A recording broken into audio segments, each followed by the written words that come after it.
I firmly believe that you're only given as much as you can handle, as much negativity, as much failure, as much disappointment.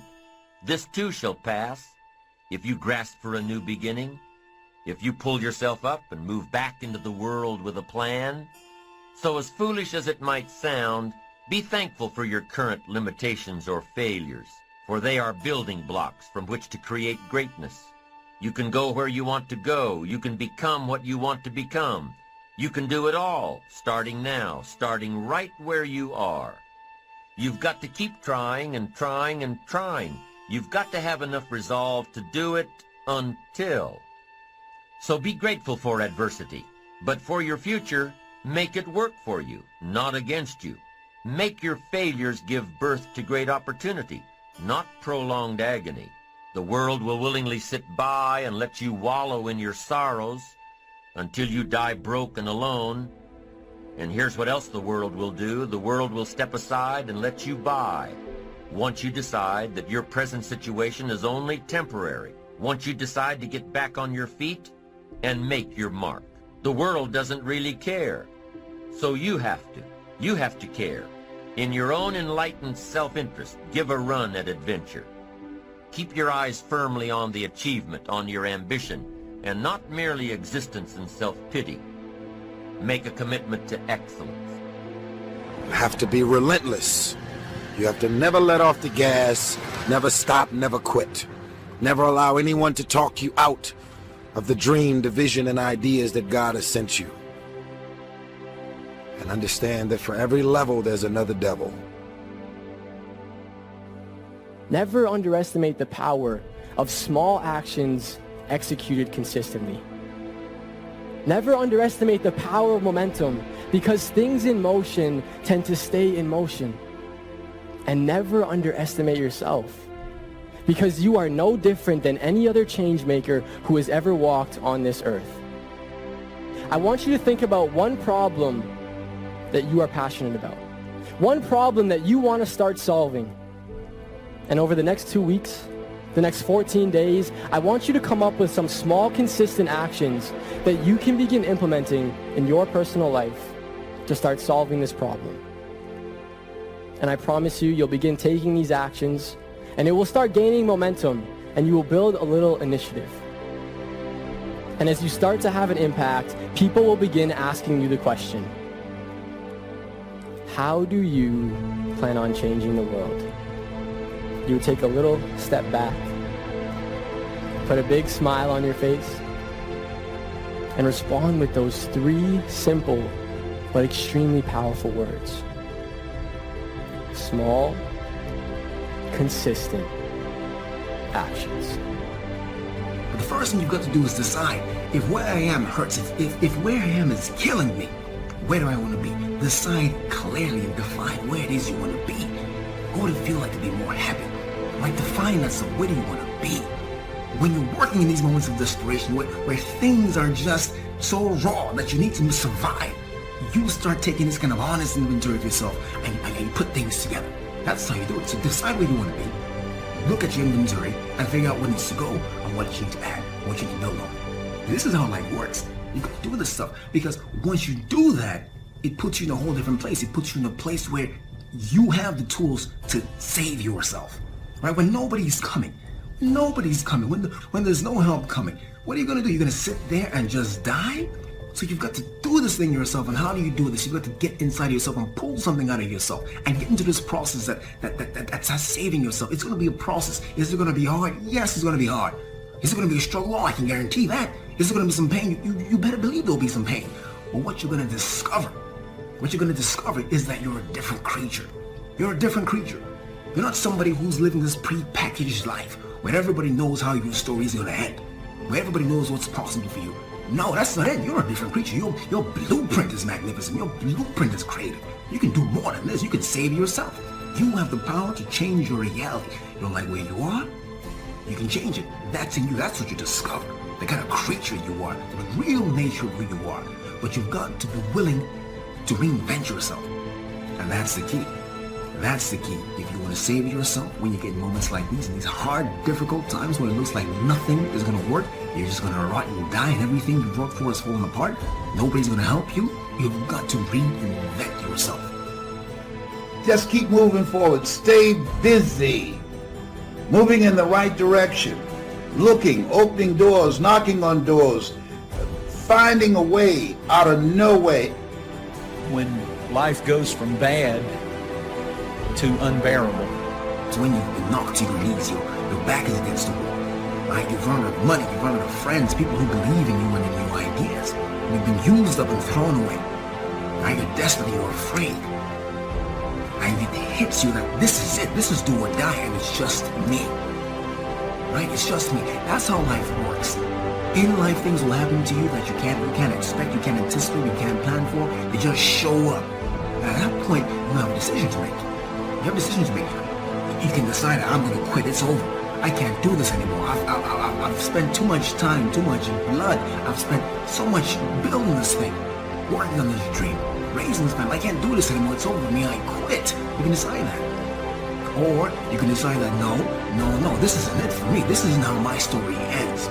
This isn't it. I didn't spend all this time building this business, raising these kids, building this family just to walk out on them. I didn't spend all these years being sober just to quit. Now, I didn't get this far just to die like a dog in the street. No, this isn't it for me. This isn't over for me. No, I'm going to survive this. All right, nobody has my back, but it's do or die, and I'm going to survive this thing. You can decide that, and when you decide that, you're doing that in a moment of desperation. And here's what I've discovered about desperation. In desperation, you discover truth. Truth. Because the walls fall down. All that's the falls apart. And all that's left is truth because you've got to get out of here. No time for games, no more excuses. A lot of people give up. They surrender. They run with their tails between their legs. It's a God-ordained opportunity.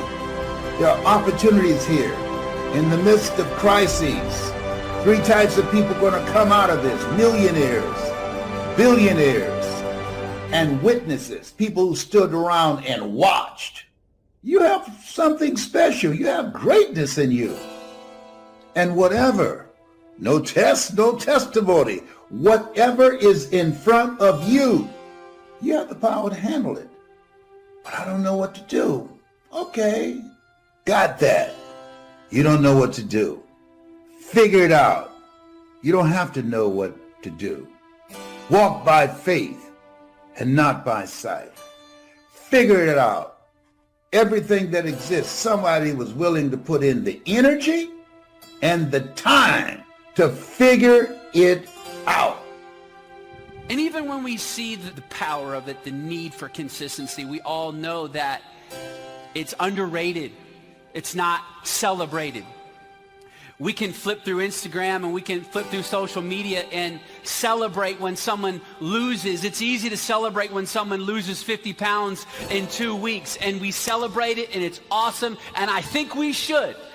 But it's easy to overlook the person who's maintained a weight for a whole year from consistently eating healthy, consistently working out, and consistently making decisions every day to maintain the year goal weight. It's easy to celebrate one-offs, to celebrate the moment, and we should. Hear me. I am just telling you that we get bored of consistency. You see, we assume in our culture today that growth, new levels, promotion all come quickly as a result of a moment of faith. We celebrate the tip of the iceberg, but what we often miss and what is underrated, Daniel, is this huge amount of consistent faith under the water. What areas of your life do you need to be more consistent in?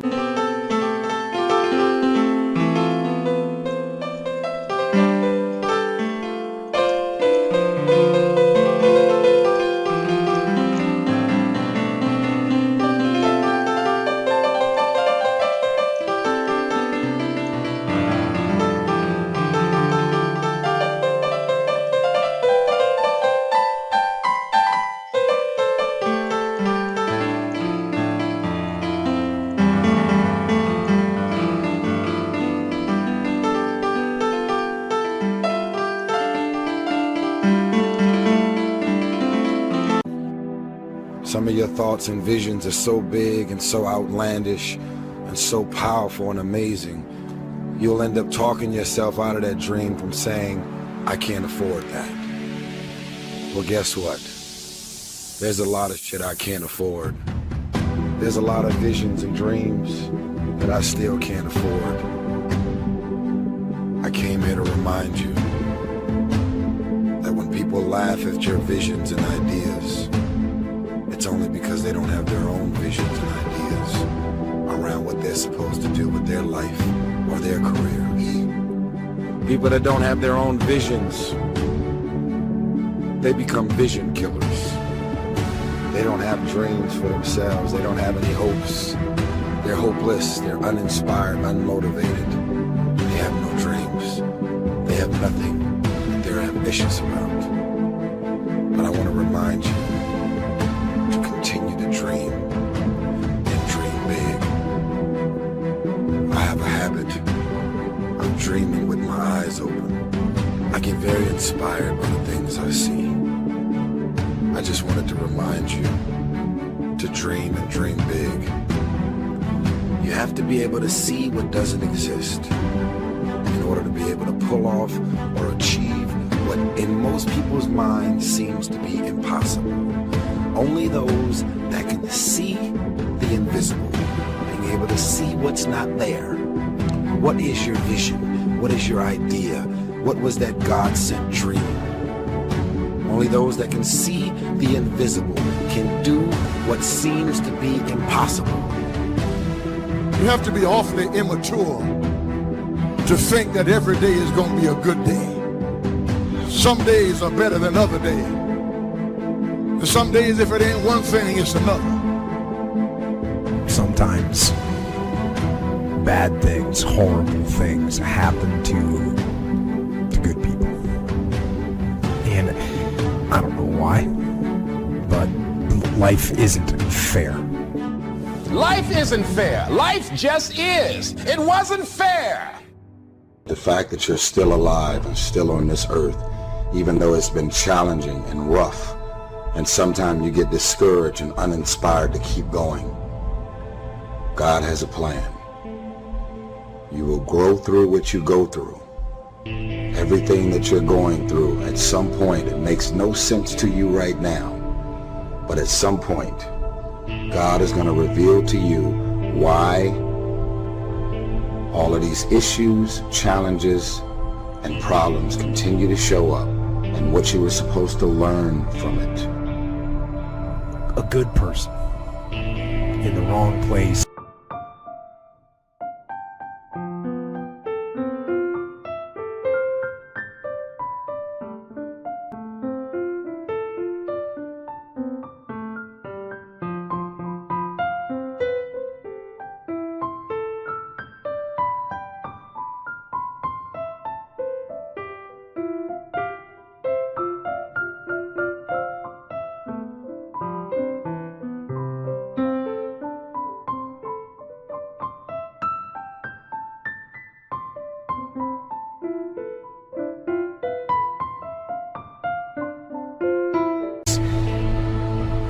Wrong time can end up just a victim of fate and of reality, and it can be horrible and heart-wrenching, and disease like cancer and MS and horrible diseases and accidents, but when those bad things happen, what are you going to do?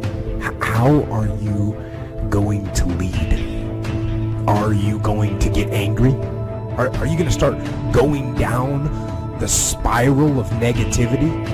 Or are you going to let this horrible situation dictate the way you feel and the way you handle it? All I need you to do is not throw away your confidence. All I need you to do is stay in the game. All I need you to do is put one foot in front of the other. All I need you to do is keep your confidence. Because if you persevere, there's a promise that has your name on it. Like, the question becomes this: Can you be committed to the process of what you're doing without being emotionally attached to the results of what you're doing?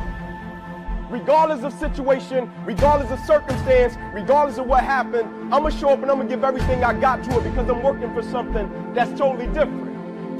Can you be committed to the process of what you're doing without being emotionally attached to the results of what you're doing? In other words, if you don't get what you thought you was going to get, will you still be the same individual? If the situation don't turn out the way you thought it would turn out, will you still be the same individual? The quote says it, you judge the character of a man not by where he stands in times of comfort and convenience. You judge the character of a man by where he stands in times of challenge and controversy. Right? I'm talking concrete commitment. Right? Not that commitment, I'm gonna show up, I'll be there, coach, yeah, I'll go to meetings, yeah, I'm gonna go out, I might run hard. Not that, man, not that cheap stuff, man. Not that counterfeit stuff. I'm talking concrete commitment. I'm talking a commitment that says, I am going to stay true to what I said I would do long after the move that I've said it in this lesson. Right? Because when you're in them seats, it's easy to talk about what you're going to do. Right? But Mike Tyson said it. Everybody got a plan until they get punched in the mouth. Right? People don't burn out in life because of what they do. People burn out because life makes them forget why they do it. Go back and do some soul searching and think about when you first started. Many people give up on the 1-yard line, where if they have the determination just to keep on knocking. It's a funny thing about life.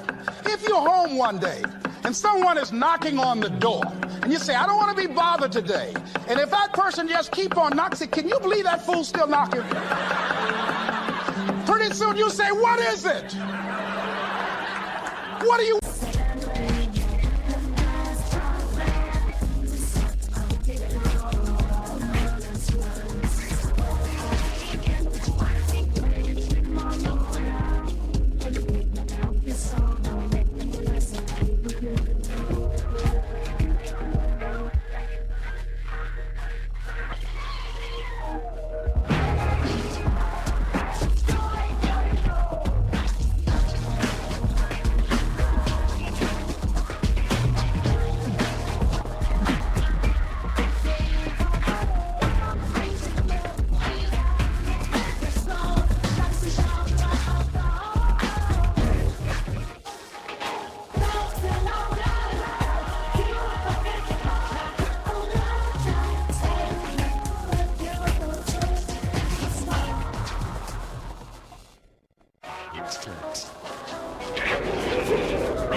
And that's how you've got to be about your dream. Some people, well, I guess ain't nobody home. I knocked on the door, but nobody came. I guess opportunity probably went out the back door. Oh, no. See, life is not just that simple. It's not that cut and dry. And that's why most people never realize their personal greatness, because they're casual about life. And when you're casual about life, you will end up a casualty. And I'm saying to you, if you keep going, if you keep looking for a way, where there's a will, there's a way. If you keep moving, if you keep falling forward, if you keep getting back up, something's going to happen. Bob Marley said something I like. He said, you never know how strong you are until being strong is all you have. You never know how strong you are until being strong is all you have. It's your only option. And you'll discover, if you don't panic, if you don't run, you'll discover you are stronger than you give yourself credit for being. Don't surrender. Don't give in. Step up to the challenge. Be the one that other people look to. Absorb that impact. Absorb that negativity. Draw fire. Bring that pain to me. I can handle it when maybe others cannot. When bad things are happening, I am going to try and be the one good thing. And in fighting, we will win. And if not the battle, and if not the war, we will win because our spirit, it will never surrender. And that is the ultimate victory. To hold your head high, and even in the face of inescapable defeat, to stand and to fight. That is to win. Dreams without goals remain dreams, just dreams, and ultimately fuel disappointment. Dreams without goals, yearly goals, life goals, monthly goals, hourly goals, minute by minute goals. Dreams without goals are just dreams, and they ultimately fuel disappointment. Goals on the road to the sky.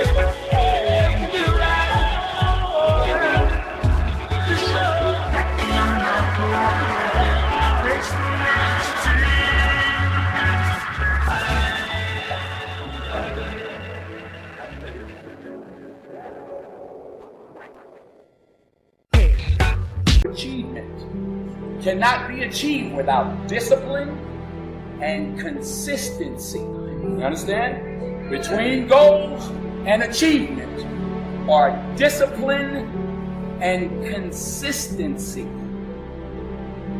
Before you can be a painter who can paint what's beyond mere memory, you have to inculcate that discipline skill, and a lot of that is painful repetition and hard grinding work. It's the sacrifice of the present for the future. That's discipline as the precondition for freedom. But once you manage that, then things open up.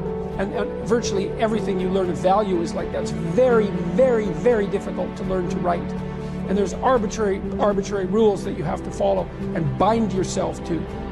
Disciplinary institutions, universities, are exactly that. Is they're places of guidance, and they're places to encourage people to develop the discipline that's necessary to see beyond the discipline. I mean, that's why we have disciplines, right? I mean, the words aren't there by accident. You have to narrow yourself first, and then you can broaden outward. And so that's part of the process of maturation. I mean, that's part of the sacrifice of childhood. What we have to understand about developing ourselves and getting better is that it doesn't take brilliance, and it doesn't take a lot of time, and it doesn't even take a lot of effort, but it must be intentional. The fact that you don't get better automatically, you only get better because you intentionally make a decision to get better. To develop yourself, you've got to get out of the intending world and get into the doing world. So if you want to develop yourself and you want to get better, just act on what you've already expressed that you want to do.